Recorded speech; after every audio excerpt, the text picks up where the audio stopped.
السلام علیکم۔ کراچی میں ایک اور خوفناک دھماکہ، گھر زوردار دھماکے سے لرز اٹھا، مکان کا بیشتر حصہ تباہ، ہر طرف آگ ہی آگ اور تباہی پھیل گئی۔ کیا آپ حالات حاضرہ سے آگاہی حاصل کرنا چاہتے ہیں؟ خبر کے پیچھے چھپے اصل حقائق جاننا چاہتے ہیں تو ابھی سبسکرائب کیجئے جل مل پاکستان کو اور ساتھ ہی گھنٹی کے نشان پر کلک کر دیں۔ آپ کو بتاتے چلیں کہ کراچی کے علاقے شاہ فیصل میں حافظ آباد کے قریب گھر میں زوردار دھماکہ ہوا، جس کے نتیجے میں مکان کا بیشتر حصہ تباہ ہو گیا۔ پولیس کا کہنا ہے کہ ابتدائی طور پر دھماکہ سلنڈر بلاسٹ کا بتایا جا رہا ہے۔ دھماکے کے فوراً بعد گھر کے اندر آگ بھی لگ گئی، جبکہ مکان کا بیشتر حصہ تباہ ہو گیا۔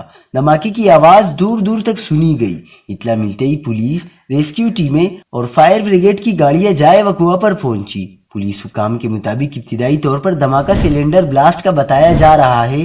پولیس کا کہنا تھا کہ مبینہ طور پر دھماکہ مکان کے نیچے قائم گودام میں ہوا۔ گودام میں 3 سے 4 سلنڈر موجود تھے۔ ایک سلنڈر بلاسٹ ہونے سے دھماکہ ہوا اور آگ لگ گئی۔